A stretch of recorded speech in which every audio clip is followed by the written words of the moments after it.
Stories impacting Montrealers. News impacting Montreal. The Elias Macco Show. News Talk Radio. CJAD 800.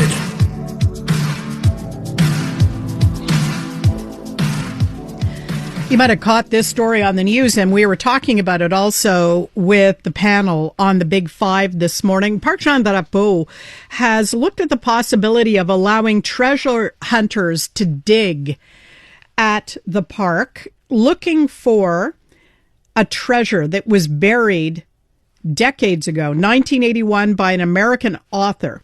He was quite the puzzle enthusiast, so he put together a puzzle where he gave clues to the locations of plexiglass boxes containing a ceramic key that could be exchanged for a gem. And he hid 12 of them, he said in this book, in 12 North American cities. In the 45 years since, only 3 of the keys have been found. Those were in Chicago, Cleveland, and Boston. So Montreal's is still out there somewhere. Some people think it might be at Parc Jean-Drapeau, and we're hoping that they would get permission to go and dig. But the organization that runs the park has told Le Devoir that after looking at the possibility, they've decided they will not allow anyone to dig there. We speak now to one of the treasure hunters who was hoping for a chance to dig, Luc Brunel. Thanks for joining us on CJAD. Why are you convinced that the treasure that Byron Price says he buried in Montreal in 1981 is actually at Parc Jean-Drapeau? Well, basically, in the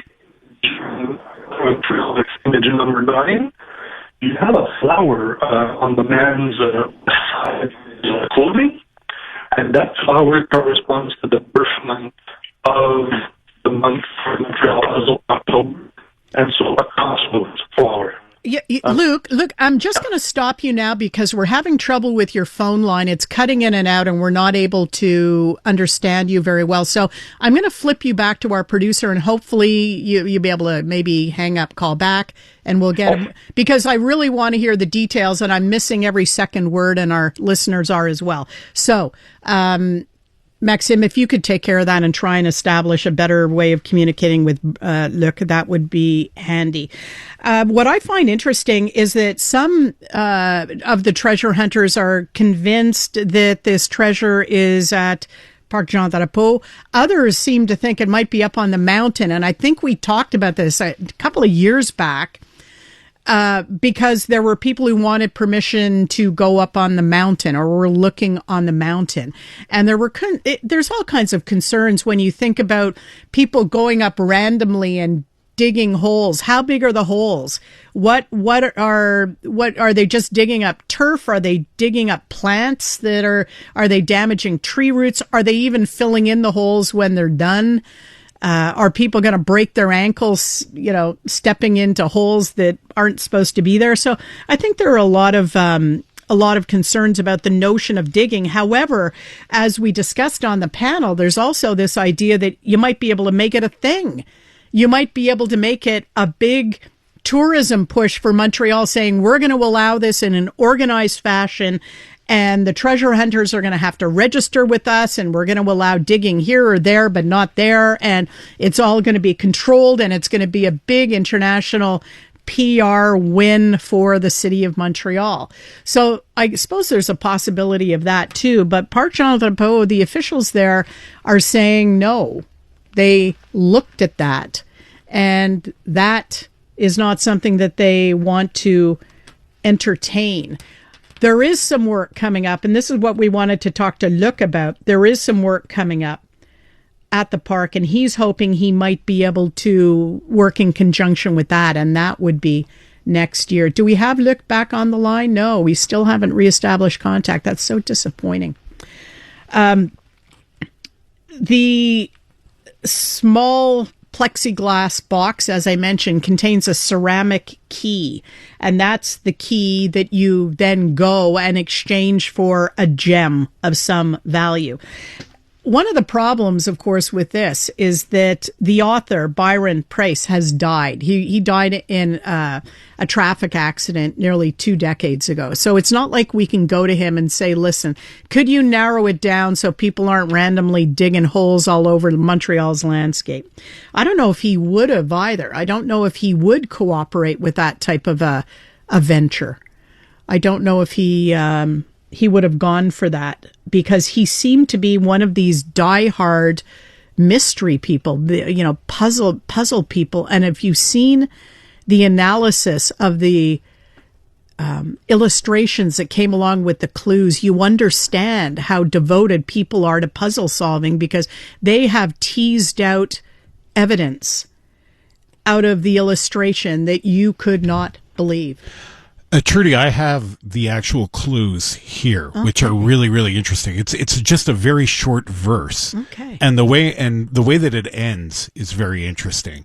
So it says, for verse 05, this is according to The Secret by Byron Price. Each clue represents a different city. Only 3 of them, as you mentioned, have been discovered. The one for Montreal, or that's presumed to be Montreal, goes as follows. Lane 222. You'll see an arc of lights. Weight and roots extended.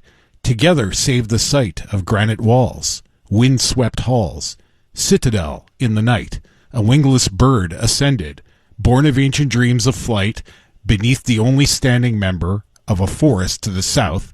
Whitestone closet at 12 paces from the west side. Get permission to dig out. None of that says...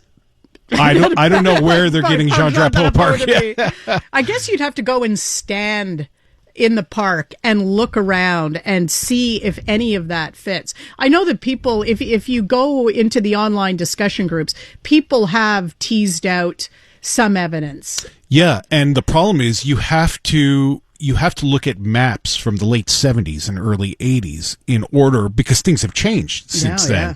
There's been construction, a lot of the infrastructure has changed. So a lot of people are looking at this point at 50-year-old maps in order to get a precise location of where the treasure is. So even if they do dig it out, we're not sure if it's going to even be there, and is it going to be the exact location where they think it is. It's fascinating. This texter says there's enough treasure hunters digging through trash bags in Montreal. We don't need people digging up the ground too. Would you go after it, Jay? Would you, for example, I remember the last time we talked about this, I think it was supposed to be up on Mount Royal. Mm-hmm. I can't remember. But I remember asking, would you sneak onto the grounds in the middle of the night and try and dig if you were refused permission? That was something I was going to ask Luc Brunel. I think I would do it, but in the exact spot that I knew it was, and then just like a divot in golf, put the grass back in to be courteous and civilized to the rest of the players. You'd be responsible. Yeah, I'd do it like at 2 a.m. and just I think I would do it. Yeah, I if it were a free for all. I once witnessed an Easter egg hunt up on Mount Royal that was supposed to be for kids. And, so I don't know how many thousands of Easter eggs were scattered all around Beaver Lake, and hundreds of kids were released to go look for them. And of course, the older ones could run faster than the younger ones. And there was a rule, I think you could only have 1 or 2 or something like that. So what they were doing is cracking open these plastic eggs, seeing what the prize was inside, and then throwing the stuff on the ground if it was a lousy prize, and going and looking for better prizes. And there were so many disappointed kids, little kids who just couldn't keep up. Yeah. And after witnessing that, I do not want a free-for-all treasure hunt anywhere, because we would have holes under infrastructure. People would leave unfilled holes all over the place. The grass would be ripped up. They'd be bringing in backhoes. If there's a key in there, couldn't we use metal detectors to see? I think that's why it's ceramic and the box is plastic. It stops the magnetic field. Yeah, but you could probably use ground penetrating radar. Well, yeah, that's something that probably didn't exist in 1981. Yeah. and maybe fine for disturbances. But there's been so much development at the park. I don't know if that would be helpful. Yeah. Interesting question. And we hope to catch up with Luc Brunel at some time. Traffic now, brought to you. Canadian women are looking for more out of themselves, their businesses, their elected leaders, and the world around them. And that's why we're thrilled to introduce the Honest Talk podcast. I'm Jennifer Stewart. And I'm Catherine Clark. And in this podcast, we interview Canada's most inspiring women. Entrepreneurs, artists, athletes, politicians, and newsmakers, all at different stages of their journey. So if you're looking to connect, then we hope you'll join us. Listen to the Honest Talk podcast on iHeartRadio or wherever you listen to your podcasts.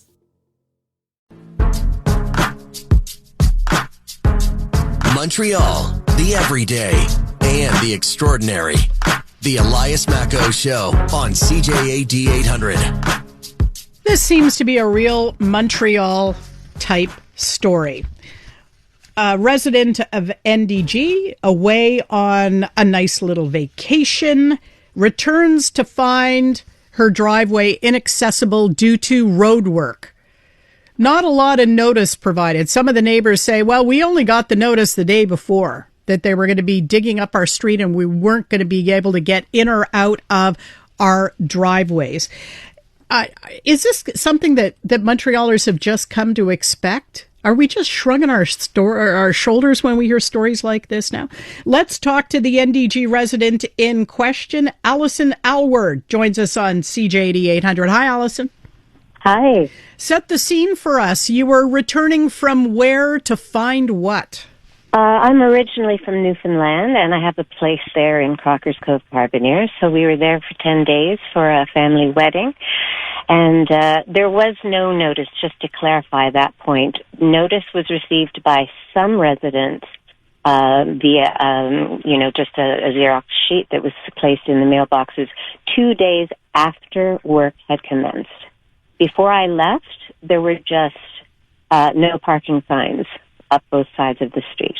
That's all there was. And when you got back, what did the street look like? The street continues to look extraordinarily upside down, kind of Dr. Seuss. It's construction. So, and construction has to be done. And I want to just be clear from the outset that, the men, it's only been men that I've seen so far working, and their foremen have been exceptionally sweet. I've given them water. I've given them a Republic of Newfoundland flag. This is, these kinds of decisions are above their pay grade. We came home with, too much luggage, as usual. And, there was a plank going over a ditch, like two 2x4s, or 3 maybe, with, that we had to kind of very precariously wobble across. And, the taxi couldn't get down the street, obviously. Was your car parked in the driveway? 2 cars. Yeah. And they're still there because you cannot drive out of your driveway because of the moat. I cannot access my cars for at least 2 weeks, is what I was told. Possibly longer. I'm a creative arts psychotherapist at the Queen Elizabeth Health Complex in Westmount, so I can't get there.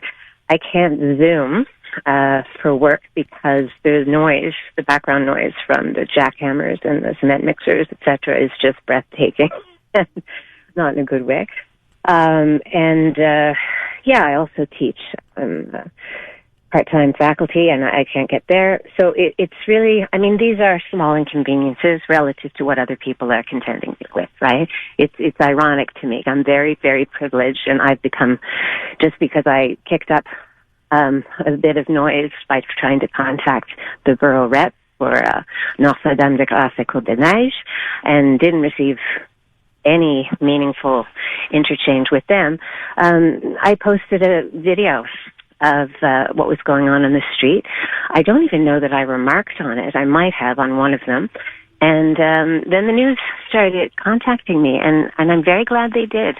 Not me again in particular, My biggest concern right now is that I'm a member of a grassroots food insecurity collective called NDG Caring Cooks. And we have a distribution going out to about 54 people. That's 18 families in need. And I have 40 liters of gazpacho frozen that I have to somehow have delivered. And these, the individuals in question and their family members received staples and lots of groceries. And we had no idea how to get my part of that piece of that particular puzzle out there. So it does have some consequences that I'm pretty unhappy about, in addition to just inconvenience. Backpacks, I think. That's the only way I could think of to get 40 liters of gazpacho. I can't get over the sidewalk now. They poured the concrete after the news aired yesterday, but it's wet.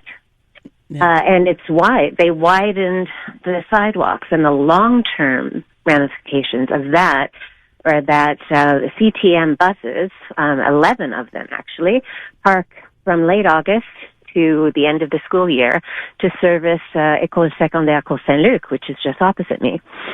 So there's not enough room to even back a car out on the best of days. It's pretty tricky.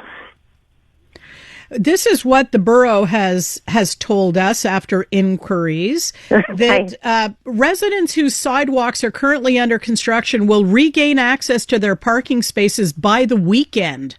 Oh, well, that's new. Work will continue next week as the concrete is poured for the sidewalks on the opposite side of the street. Right. Construction activity will be paused during the second week of the project. However, all parking access points should be open by then, and the work is scheduled to be completed by mid-August. Is this the first you're hearing that you should get access to your parking space by the weekend?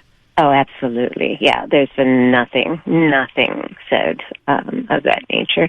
I asked if we could get a ramp.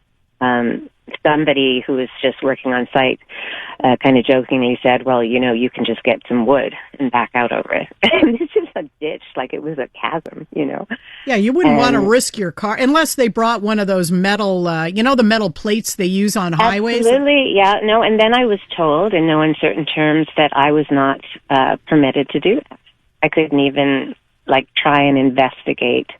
And this wasn't through official channels. Again, this was people on the street. But, I was informed, no way. The city, if they do this for you, then they have to let everybody have access to it. Are there other people on your street whose cars are trapped? No, there are some, but there are very, very few, because, they, didn't necessarily receive the notice, as I said, but they did see that something was going on, and they moved their cars in advance. So their cars are parked, around NDG area. Is having access by the weekend enough time for the gazpacho? No. So that's supposed to go out before the weekend? Absolutely, it should. Yeah, absolutely. But I'll figure that out. I mean, if I have to use a kite, I will. I mean, surely to God. Well, I'm kind of I'm envisioning you now, setting up a pulley system overhead, or tossing bags to someone. Pigeons, anything I can. If you have any more insights into that particular situation, do let me know. Overall, your impression of the response of the borough once you flagged this problem. You mentioned you got in touch with your rep, but didn't name your counselor. You weren't happy with the... my counselor is Peter McQueen, and Peter, like all of us, is not a flawless human being, but I think he has a good heart and he means well. He basically said, send me an email. And I did. I got no response. And then I sent one to the mayor. No response. You never want to go to the news first with anything, right? It's a passive-aggressive move. But I actually was reached out to after I posted online very, very, very quickly. So, and if that helps move things along, and if that helps, we have a construction holiday looming for 2 weeks. So I hope something's going to happen, because once that, as you well know, Montreal was at a standstill as far as city work is concerned during that period. Alison, please do keep us up to date on whether you get access to your parking spaces, and let us know if they... Well, I mean, if the cement hardens as it would be expected, and you get access, just let us know, because then we could do some follow up with the borough. You might want to provide me with a contact or a number of some kind. Yep, and Maxime, I'll make sure to do that. Maxime will come back to you here. We're going to put you on hold, and Maxime will come back to you. And, Thank you so much for your time and for your attention to this, because again, it's not me. It's a lot of people, and it's a heat wave. It's just people are already kind of at the end of their tether, and they don't need further obstacles to just being able to make a living or leave their house. Alison, understood, and thanks for the interview. No problem. Alison Aylward, the NDG resident who came home from a vacation in Newfoundland to find that her 2 vehicles had been trapped by road construction. She says there was no notice of that before the heavy equipment moved in and the road was being torn up.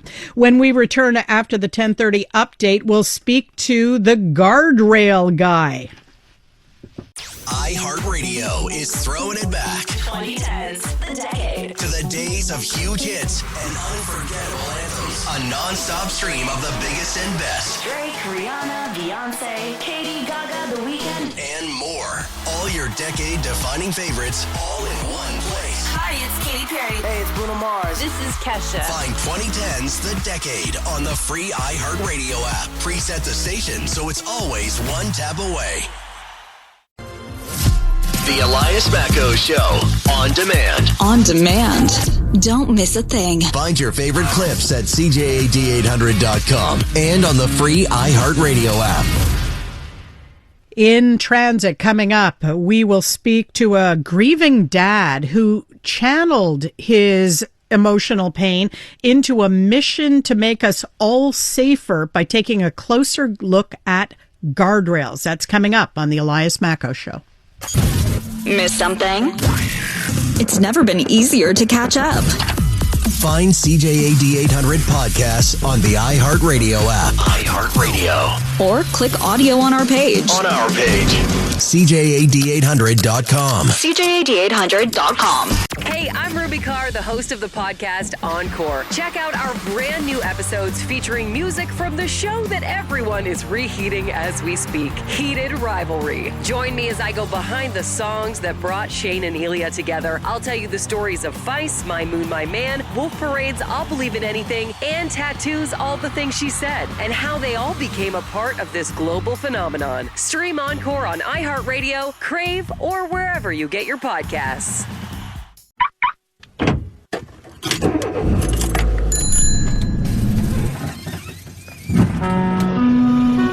La STM vous souhaite la bienvenue à bord. On the bus or on the Met, you're in transit on CJAD 800. And we are talking about something that we pass every day if we are in a car or a bus traveling along a highway in the region, across the province, probably just about everywhere we go. Guardrails. And we are about to speak to a man who has made it a personal crusade to make guardrails safer. Why? Because he lost his teenage daughter in a highway crash. Steve Eimers, thank you very much for joining us on CJAD. Good morning, Trudy, and bonjour. I'm calling from Tennessee. Thanks for having me. And I appreciate the bonjour. That's excellent. Thank you very much, Steve. I wanted to ask you about the death of your 17-year-old daughter in 2016. This must have been a wrenching, crushing loss. How did it propel you into the guardrail guy? So Hannah was headed home. She was she was headed to college, and she went off the left side of the road, and she was speared by a guardrail, and the girl beside her walked away without injuries. And I had a few questions. Those questions have morphed into multiple federal laws, questions before Parliament in Ontario, and just worldwide influence involving roadside safety and crash-worthy hardware, but especially guardrails. What highway did this occur on, Steve? Interstate 75 in Tennessee, which is a main north-south route, so we see a lot of our Canadian friends and brothers traveling this as they head often down to Florida. And in interstate too, you'd have the assumption that the infrastructure on an interstate or any major highway would be well maintained. Did you discover an anomaly or a problem with the guardrail? So in Hannah's case, there were significant concerns, and that's related to my first federal law, which influences decision-making worldwide, was that there was self-certification. They graded their own papers. And the other issue is that the posted speed limit where Hannah crashed was 70 miles per hour.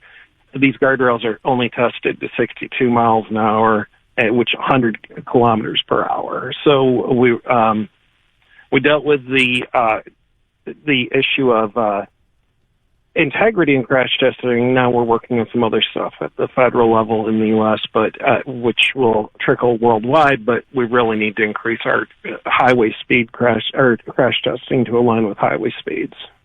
We were kind of surprised to see your name involved in a look at guardrails in, of all places, Sept-Îles on Route 138 in Sept-Îles. Why were you looking at that stretch of road in particular here in Quebec? So I was actually looking at guardrails in Brazil, and I used AI to, I was using words that I came up with, and I asked it, how would a Brazilian search for this in Portuguese?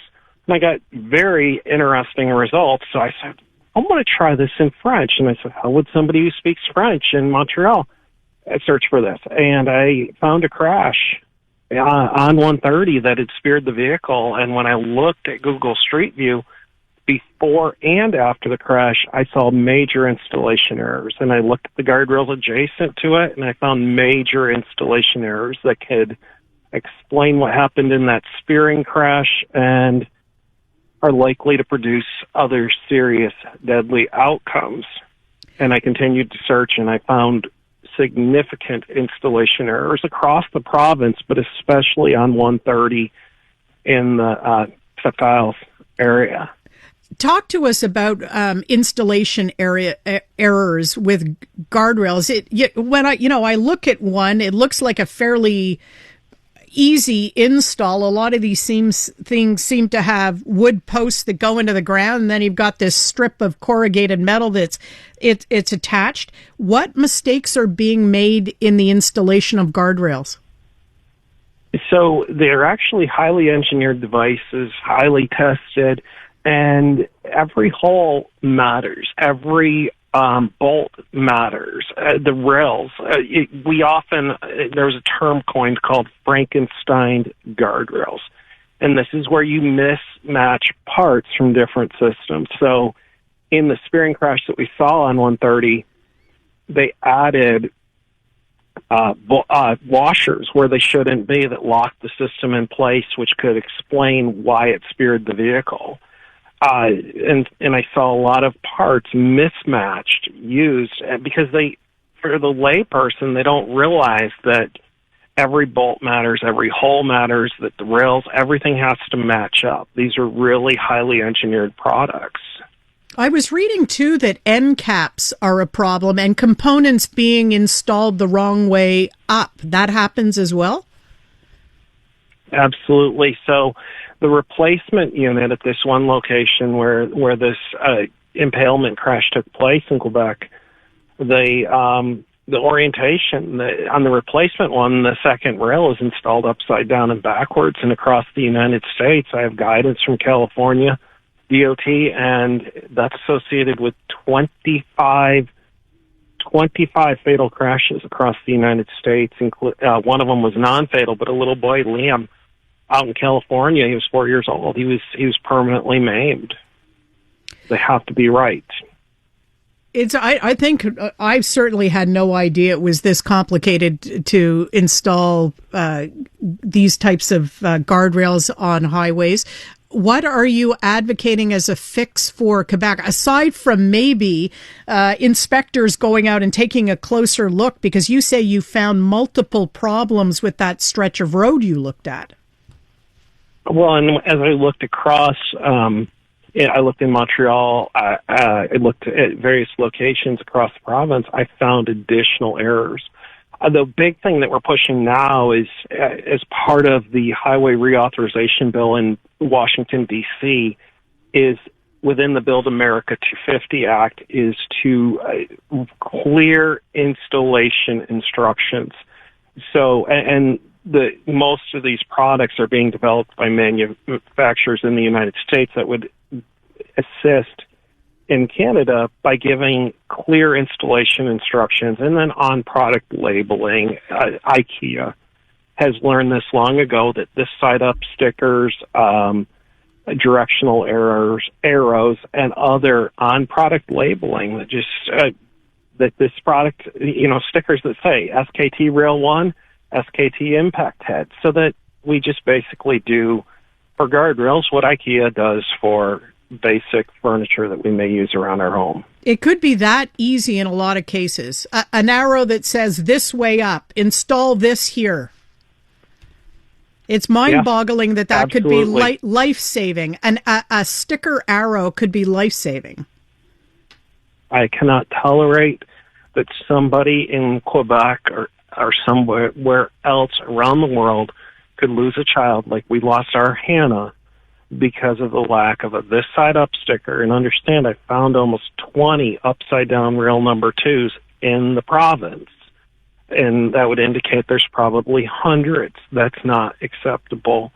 And I'm not going to sit back while the Ministry of Transport, they need to step up. They need to fix the issue. They need to invest in further education to make sure they're doing a very good job at maintaining them so they look nice. The problem is that they're not going to perform nicely because they're installed wrong. Steve, thanks very much for alerting us to this. I hope this story has legs and we get some reaction from Transport Quebec. I appreciate you having me on, and it is an honor to speak with you. Au revoir. Another great pronunciation. Thank you very much, Steve. Steve Eimers, also known as the Guardrail Guy, has made it his personal mission to ensure that guardrails are as safe as possible and are installed correctly to prevent serious injury and fatalities on the road. Hey, I'm Ruby Carr, the host of the podcast Encore. Check out our brand new episodes featuring music from the show that everyone is reheating as we speak, Heated Rivalry. Join me as I go behind the songs that brought Shane and Elia together. I'll tell you the stories of Feist, My Moon, My Man, Wolf Parade's I'll Believe in Anything, and Tattoo's All the Things She Said, and how they all became a part of this global phenomenon. Stream Encore on iHeartRadio, Crave, or wherever you get your podcasts. Debate, interviews, and breaking news. The Elias Macco Show. News Talk Radio, CJAD 800. 24 degrees in Montreal. Cloudy skies where we are here at the corner of René Lévesque and Papineau in the eastern part of downtown. We are talking now about how some people are choosing to go minimalist when it comes to being branché all the time. Digital minimalism. And for some, that means going back to old-fashioned, in quotation marks, flip phones. You know, the ones that would allow you to text and call but didn't have internet, so you couldn't scroll endlessly, couldn't spend a lot of time on social media.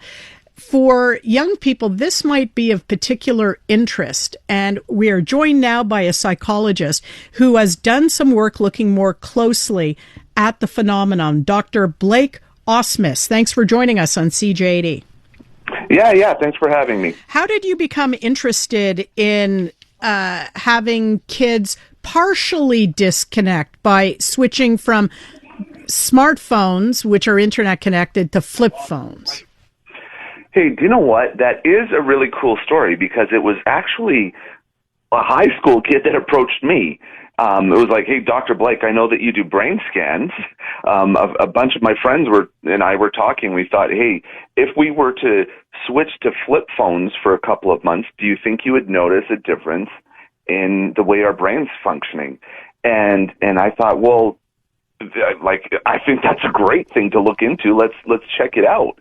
So, that's how I got interested. He actually approached me and said, hey, would you be interested in doing this? What did you discover?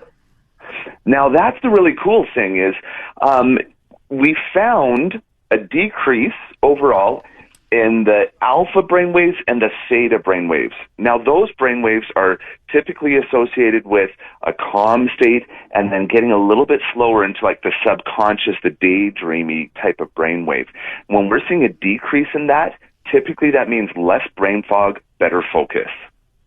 Now, the next thing that we saw that was even more obvious were with the questionnaires that we did pre and post, big decreases in depression, anxiety, and stress. And as soon as they went back to their regular smart screens, their phones, those depression, anxiety, stress, they jumped right back up.